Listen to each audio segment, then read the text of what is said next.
Hello friends, അപ്പം നമ്മളിന്നിവിടെ ചെയ്തെടുക്കുന്നതെന്ന് വെച്ചാൽ അരി കുതിർക്കാതെ അതുപോലെ തന്നെ ഉഴുന്നൊന്നും ചേർക്കാതെ ഒരു അടിപൊളി ഇഡ്ഡലിയാണ് കേട്ടോ. നമുക്കിതിന് വേണ്ടിയിട്ട് കുറച്ച് ചോറും അതുപോലെ തന്നെ കുറച്ച് അരിപ്പൊടിയും കൂടി ഉണ്ടെങ്കിൽ നമുക്ക് അടിപൊളി ഇഡ്ഡലി ഉണ്ടാക്കിയെടുക്കാം.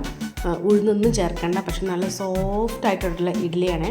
ഇനി നമുക്ക് ഉഴുന്നൊന്നും ഇല്ലയെന്നുണ്ടെങ്കിൽ നമ്മൾക്ക് ഒരു പ്രശ്നമില്ല, നമുക്ക് ഇതുപോലെ ചെയ്തെടുക്കാം. കുറച്ച് ചോറ് ബാക്കിയുണ്ടെങ്കിൽ നമുക്കത് ഉപയോഗിച്ചാൽ മതി. ഉഴുന്നൊക്കെ ചേർത്തുണ്ടാക്കുന്ന അതേപോലത്തെ ഇഡ്ഡലിയാണെന്നൊന്നും പറയുന്നില്ല, പക്ഷേ നല്ല ഇഡ്ഡലി നമുക്ക് പെട്ടെന്ന് കഴിക്കാൻ പറ്റുന്ന നല്ല അടിപൊളി ഇഡ്ഡലി തന്നെയായിരുന്നു കേട്ടോ. അപ്പോൾ നിങ്ങളെല്ലാവരും ചെയ്ത് നോക്കണം. അപ്പോൾ നമുക്ക് അങ്ങനെ ചെയ്യാൻ നോക്കാം. ഞാനിവിടെ എടുത്തേക്കുന്നത് അതുപോലത്തെ ഒരു വൈറ്റ് റൈസാണ്. ഇനി നമുക്കതിലേക്ക് അതേപോലെ ഒരു ചായ ഗ്ലാസ്സിൽ നമ്മൾ 2 കപ്പ് ചോറെടുത്തിട്ടുണ്ട്. ഏത് പാത്രത്തിൽ വേണമെങ്കിലും നമുക്ക് അളന്നെടുക്കാം. ഇപ്പോൾ മട്ടയരി ചോറാണുള്ളതെങ്കിൽ അതെടുത്താലും കുഴപ്പമൊന്നുമില്ല, കാരണം വെള്ളം എടുക്കുമ്പം നമുക്ക് ഇഡ്ഡലി കിട്ടുമ്പോൾ അതേ കളറിലാണ്, വെള്ള കളർ തന്നെ ഇഡ്ഡലി കിട്ടും. പിന്നെ നമ്മളിവിടെ ഇതേപോലെ കഴുകി പൊടിച്ച അരിപ്പൊടി, അതേപോലെ നമ്മൾ പത്തിരിപ്പൊടിയൊക്കെ ഉണ്ടല്ലോ, അതാണ് നമ്മൾ എടുത്തേക്കുന്നത്.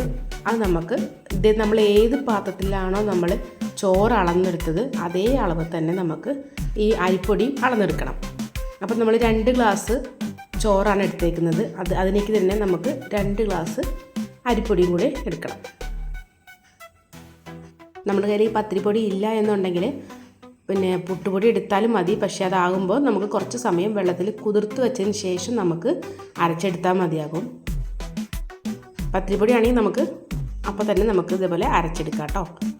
ഇനി നമുക്ക് ഇതിലേക്ക് വെള്ളം ചേർത്ത് കൊടുത്ത് ഒന്ന് മിക്സാക്കി എടുക്കണം. അതിനു മുമ്പ് നമുക്ക് ചോറും അതുപോലെ ഈ അരിപ്പൊടിയും എല്ലാം കൂടി ഒന്ന് നന്നായിട്ടൊന്ന് യോജിപ്പിച്ചെടുക്കാം കേട്ടോ. എനിക്ക് ഇത്രയും പൊടിയും അതേപോലെ ഈ ചോറും എടുത്തതിലേക്ക് ഒരു 1.5 ഗ്ലാസ് വെള്ളം കേട്ടോ ആവശ്യമായിട്ട് വന്നത്. നമുക്ക് പിന്നെ അരയ്ക്കുമ്പം നന്നായിട്ട് കട്ടിയായി തോന്നുകയാണെങ്കിൽ പിന്നീട് വേണമെങ്കിൽ കുറച്ച് വെള്ളം ഒഴിച്ചു കൊടുക്കാം. നമ്മൾ ഇഡ്ഡലി ആകുമ്പം നമ്മൾ ഒരുപാട് വെള്ളം ചേർത്ത് ലൂസാക്കാതെയാണല്ലോ മിക്സ് ചെയ്യുക. ഞാൻ 2 ഗ്ലാസ് വെള്ളം ആദ്യം എടുത്തിരുന്നു, പക്ഷേ അത് എത്ര നമുക്ക് വേണ്ടി വരുമെന്ന് അറിയില്ലല്ലോ. അപ്പോൾ അതിന് വേണ്ടിയിട്ടാണ് ഞാൻ ഈ ഗ്ലാസ്സിലെടുത്ത് കാണിച്ചത്. എനിക്ക് കറക്റ്റ് 1.5 ഗ്ലാസ് വെള്ളം ആവശ്യമായിട്ട് വന്നിട്ടുള്ളൂ. നമ്മൾ ഇങ്ങനെ മിക്സാക്കി എടുത്തിട്ട് അരയ്ക്കുകയാണെന്നുണ്ടെങ്കിൽ നമുക്ക് മിക്സിയിൽ കട്ട കുത്തി കിടക്കില്ല. അതല്ല, ഈ പൊടി ചോറും ഇട്ടിട്ട് നമ്മൾ വെള്ളം ഒഴിച്ച് അരയ്ക്കുകയാണെങ്കിൽ ഒന്ന് കട്ട കുത്താൻ ചാൻസ് ഉണ്ട്. അപ്പോൾ നമ്മൾ ആദ്യം തന്നെ ഇതുപോലെ ഒന്ന് ലൂസാക്കി എടുക്കണം കേട്ടോ. അതിനുശേഷം നമുക്ക് ജാറിലിട്ടിട്ട് അരച്ചെടുക്കാം. ഇനി അരച്ചെടുക്കുന്ന സമയത്ത് തീരെ വെള്ളം കുറവാണെന്നുണ്ടെങ്കിൽ ഒരു 1-2 സ്പൂൺ കുറേശ്ശെ ഒഴിച്ചു കൊടുത്തിട്ട് ഒന്ന് അരച്ചെടുത്താൽ മതി. ഇത് കണ്ടില്ല, എനിക്ക് ഇത്ര വെള്ളം ആവശ്യമായിട്ട് വന്നിട്ടുണ്ട്. 1.5 അല്ല, ഒരു ഇത്തിരിയും കൂടി ഞാൻ എടുത്തിട്ടുണ്ട് കേട്ടോ. ഇനി നമുക്ക് നേരെ മിക്സിൻ്റെ ജാറിലോട്ട് ഇട്ടിട്ട് ഒന്ന് അരച്ചെടുക്കാം. നമുക്കിത് ഒരു ഒറ്റ തവണ അരച്ചെടുക്കാനുള്ള മാവേ ഉണ്ടായിരുന്നുള്ളൂ. കണ്ടില്ലേ, ഇത്രയും നമുക്ക് മാവുള്ളൂ. ഇനിയിപ്പോൾ ഒരുപാട് നമ്മൾ ഇട്ട് കൊടുക്കുകയാണെന്നുണ്ടെങ്കിൽ നമുക്ക് 2 ട്രിപ്പായിട്ട് അരച്ചെടുക്കാം. ഇതാ നമ്മൾ നല്ല സ്മൂത്തായിട്ട് നല്ല സോഫ്റ്റായിട്ട് കിട്ടിയിട്ടുണ്ട്. നമ്മളിത് ഇതേപോലെ വേണം കേട്ടോ ഇഡ്ഡലീൻ്റെ മാവിരിക്കാൻ വേണ്ടിയിട്ട്. നമുക്കിത് വേറൊരു പാത്രത്തിലേക്ക് മാറ്റാം. ഞാനിപ്പോൾ ഇത് ചെയ്തേക്കുന്നത് രാത്രിയിലാണ്, ഒരു 9:30-10 മണി സമയത്താണ് ഞാനിത് അരച്ചെടുത്തേക്കുന്നത്. ഇനി നമുക്ക് ഇത് നല്ല തണുപ്പുള്ള സമയമാണ്, ഇത് പൊങ്ങാൻ വേണ്ടിയിട്ട് ചെയ്യുന്നത് ഞാൻ കാണിച്ചുതരാം.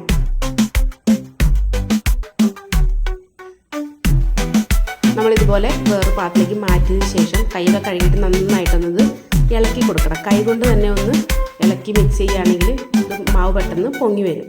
പിന്നെ അത് മാത്രമല്ല, ഞാൻ എന്തായാലും ഇവിടെ ഈ സമയത്ത് നല്ല തണുപ്പാണ്, അതുകൊണ്ട് മാവ് പൊങ്ങാൻ കുറച്ച് പാടാക്കാം. അപ്പോൾ ഞാൻ ഇതേപോലെ ഒരു പാത്രത്തിൽ കുറച്ച് തണുത്തവെള്ളം എടുത്തു. അതിലൊപ്പം തന്നെ നമ്മൾ ഇതേപോലെ ചൂടുവെള്ളം എടുത്തു കേട്ടോ. ഒരുപാട് ചൂട് പാടില്ല, മാവങ്ങ് അടി പിടിച്ചു പോകും. ഒരു മിനിമം ചൂടിൽ ഇതേപോലെ. അതിനുശേഷം അതിന് മുകളിലേക്ക് നമുക്ക് ഇതുപോലെ മാവ് എടുത്ത് വെച്ച് കൊടുക്കാം. ചെയ്യുകയാണെങ്കിൽ രാവിലെ ആകുമ്പോഴേക്കും മാവ് നല്ല സോഫ്റ്റായിട്ട് പൊങ്ങി വന്നിട്ടുണ്ടാവും. അതുപോലെ അല്ലെന്നുണ്ടെങ്കിൽ നമ്മൾ അടുപ്പിൻ്റെ അവിടെ ചൂടത്തൊക്കെ വെച്ചാൽ എല്ലാവരും ചെയ്യുന്ന പോലെ തന്നെ അങ്ങനെ വെച്ചാലും മതി. ചിലപ്പോൾ നമുക്ക് എപ്പോഴും അടുപ്പ് കത്തിച്ചോളണമെന്നില്ലല്ലോ. അപ്പം ഞാൻ എന്തായാലും ഇതുപോലെ ചെയ്യാറ്. എപ്പോഴും ഇളം ചൂടുവെള്ളത്തിൻ്റെ മുകളിൽ ഇതേപോലെ പാത്രം കയറ്റി വയ്ക്കും. അടിയിൽ അല്ലെന്നുണ്ടെങ്കിൽ അടിയിൽ പ്ലേറ്റ് വെച്ചിട്ട് അതിൻ്റെ മുകളിൽ വെച്ചാലും മതി കേട്ടോ. നമ്മളിവിടെ രാവിലെ കണ്ടില്ലേ, നല്ല മാവ് നല്ല സോഫ്റ്റായിട്ട് കിട്ടിയിട്ടുണ്ടേ. ഒരുപാട് അങ്ങ് പൊങ്ങി വരുമൊന്നുമില്ല, കാരണം നമ്മൾ വേറെ ഒന്നും ചേർത്തിട്ടില്ലല്ലോ, ഈസ്റ്റോ സോഡാപ്പൊടി ഒന്നും അങ്ങനെ ചേർക്കുന്നില്ല. പക്ഷേ എന്നാലും മാവ് നമ്മൾ ഇളക്കുമ്പോൾ പറയാൻ നല്ല സോഫ്റ്റായിട്ടുണ്ട്. നമ്മളിപ്പോൾ തന്നെ ഉപ്പ് ചേർത്ത് കൊടുത്തു പാകത്തിന്. ഒരു 1/4 ടീസ്പൂണോളം ഉപ്പ് മതിയാകും. നന്നായിട്ടൊന്ന് ഇളക്കി യോജിപ്പിക്കാം. നമ്മളിത് എന്നും എല്ലാ പ്രാവശ്യം ചെയ്യുന്ന പോലെ തന്നെ വൈകിട്ട് നമ്മൾ മാവ് അരച്ച് വെച്ചതിന് ശേഷം രാവിലെ എടുത്ത് ചുടുകയാവും നല്ലത്. പിന്നെ ഇഡ്ഡലി തട്ടിലേക്ക് ഓയിലാണ് ഒഴിച്ചു കൊടുത്തേക്കുന്നത്. നമ്മൾ വെളിച്ചെണ്ണയൊക്കെ ഒഴിക്കുന്നതിനെക്കാട്ടും നല്ല തേച്ച് കൊടുക്കുന്നത് നല്ലത്. നമ്മൾ ഇതേപോലെ ഓയിൽ ചേർക്കുകയാണെങ്കിൽ ഒട്ടിപ്പിടിക്കാതെ കിട്ടും കേട്ടോ. നമുക്ക് നന്നായിട്ട് എല്ലാ ഭാഗത്തേക്കും തേച്ച് കൊടുക്കാം. നമുക്ക് ഈ ഒരു മാവ് കൊണ്ട് ഒറ്റ ട്രിപ്പിൽ ഉണ്ടാക്കാനാവുന്ന മാവേ ഉള്ളൂ. ഒരു 9 ഇഡ്ഡലിയോളം നമുക്ക് ഈ മാവിൽ കിട്ടിയിട്ടുണ്ട്. അപ്പോൾ നിങ്ങൾക്ക് എൻ്റെ വീഡിയോ ഇഷ്ടമാണെങ്കിൽ ലൈക്ക് ചെയ്യാനും കമൻറ്റ് ചെയ്യാനും സബ്സ്ക്രൈബ് ചെയ്യാനും ഒന്നും മറക്കരുത്. അതുപോലെ സബ്സ്ക്രൈബ് ചെയ്യാതെ കാണുന്നവരുണ്ടെങ്കിൽ ഒന്ന് സബ്സ്ക്രൈബ് ചെയ്തേക്കണേ. ഇതുപോലെ ഒരുപാട് വീഡിയോസും നമ്മുടെ ചാനലിൽ കിടപ്പുണ്ട്. കൂടുതലും സ്നാക്സ് ഐറ്റംസാണ്. ഇഷ്ടമുള്ളവരൊക്കെ ഒന്ന് പോയി കാണണം, സപ്പോർട്ട് ചെയ്യണം. അതുപോലെ തന്നെ പുതിയ പുതിയ വീഡിയോസ് നമ്മുടെ ചാനലിൽ വരുന്നതാണ്. അപ്പോൾ ഇതാ നമ്മൾ രണ്ടാമത്തെ തട്ടിലും ഇതേപോലെ മാവ് ഒഴിച്ചു കൊടുത്തിട്ടുണ്ട്. നമുക്ക് നേരെ ഇഡ്ഡലി തട്ടിലോട്ടല്ല ഇഡ്ഡലി പാത്രത്തിലോട്ട് വെച്ച് കൊടുക്കാം. കറക്റ്റ് എനിക്കൊരു 20 മിനിറ്റ് ആയപ്പോഴേക്കും ഇഡ്ഡലി വെന്ത് കിട്ടിയിട്ടുണ്ടായിരുന്നു കേട്ടോ. നമുക്ക് ഇഡ്ഡലി പാത്രം ഒന്ന് തുറന്ന് നോക്കാം എന്താണ് സംഗതി എന്ന്. കണ്ടില്ലേ, നല്ലോണം പൊങ്ങി വന്നിട്ടുണ്ട് കേട്ടോ ഇഡ്ഡലി. ഇതാ കണ്ടില്ലേ, നിങ്ങൾക്ക് കാണുമ്പോൾ തന്നെ മനസ്സിലാവും നന്നായിട്ട് പൊങ്ങി വന്നിട്ടുണ്ടായിരുന്നു. ഇത് നമുക്ക് കമ്പോണ്ട് കുത്തി നോക്കൊന്നും വേണ്ട. 20 മിനിറ്റ് ആകുമ്പോഴേക്കും സംഭവം സെറ്റായിട്ടുണ്ട്. രണ്ടാമത്തെ തട്ടെടുക്കാൻ കുറച്ച് പണി ഉണ്ടായിരുന്നു കേട്ടോ, നല്ല ചൂടാണ്. അപ്പം ഞാൻ ആദ്യം തുണി കൂട്ടി പിടിച്ചെടുക്കാമെന്ന് വിചാരിച്ചു, പക്ഷെ കിട്ടിയില്ല. അപ്പം ഞാൻ എന്തായാലും നമ്മുടെ പപ്പടക്കോലും കൊണ്ട് അഡ്ജസ്റ്റ് ചെയ്തെടുത്തു. ഇനി നമുക്കിത് കുറച്ച് സമയം ഒന്ന് തണുക്കാൻ വേണ്ടിയിട്ട് വെക്കണം കേട്ടോ. അതിനുശേഷം മാത്രം നമുക്ക് ഇഡ്ഡലി തട്ടുന്ന് എടുത്താൽ മതിയാകും. അപ്പം കണ്ടില്ലേ, തണുത്തതിന് ശേഷം എടുക്കുകയാണെങ്കിൽ നല്ല ക്ലീനായിട്ട് കിട്ടും. അല്ലെന്നുണ്ടെങ്കിൽ ആ ഇഡ്ഡലി തട്ടിൽ ഇങ്ങനെ ഒട്ടിപ്പിടിച്ചിട്ടൊക്കെ കിട്ടുള്ളൂ. അപ്പോൾ ഇതാ നല്ല അടിപൊളിയായിട്ട് ഇഡ്ഡലി വന്നിട്ടുണ്ട്.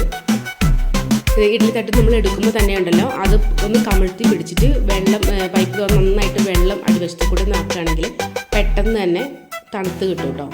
ഞാൻ ആദ്യം സ്പൂൺ കൊണ്ട് ഈ ചെറിയ തട്ടത്തത് ഒന്ന് ഇളക്കി വെച്ചിട്ടുണ്ടായിരുന്നു, ഒന്ന് പെട്ടെന്ന് തണുത്ത് കിട്ടാൻ വേണ്ടിയിട്ട്. കാണുമ്പോൾ തന്നെ നല്ല സോഫ്റ്റാണെന്ന് ഞാനൊന്ന് പൊട്ടിച്ചും കൂടെ കാണിച്ചു തരാം കേട്ടോ. നല്ല സോഫ്റ്റാണ്. അപ്പോൾ ഇതെല്ലാവരും ഒന്ന് വീട്ടിൽ ട്രൈ ചെയ്ത് നോക്കണം. ഇതാ കണ്ടില്ലേ, തൊട്ട് നോക്കുമ്പോൾ തന്നെ അറിയാം നമുക്ക് നല്ല സോഫ്റ്റാണെന്ന്. നമുക്ക് ഉഴുന്ന് കഴിക്കാൻ പറ്റാത്തവർക്കോ അതുപോലെ ഉഴുന്ന് പെട്ടെന്ന് വീട്ടിലില്ലാതെ വരുന്ന സാഹചര്യങ്ങളിലൊക്കെ നമുക്ക് പെട്ടെന്ന് ഇതുപോലെ ഇഡ്ഡലി ചെയ്തെടുക്കാവുന്നതേ ഉള്ളൂ. അപ്പോൾ നമുക്ക് പുതിയൊരു വീഡിയോ ആയിട്ട് അടുത്ത ദിവസം കാണാം. അതുപോലെ തന്നെ ഇത് എല്ലാവരും ഒന്ന് ട്രൈ ചെയ്ത് നോക്കണം. നമുക്ക് പെട്ടെന്ന് വീട്ടിലൊക്കെ എപ്പോഴും ചോറ് ബാക്കിയാവുന്നതാണ്.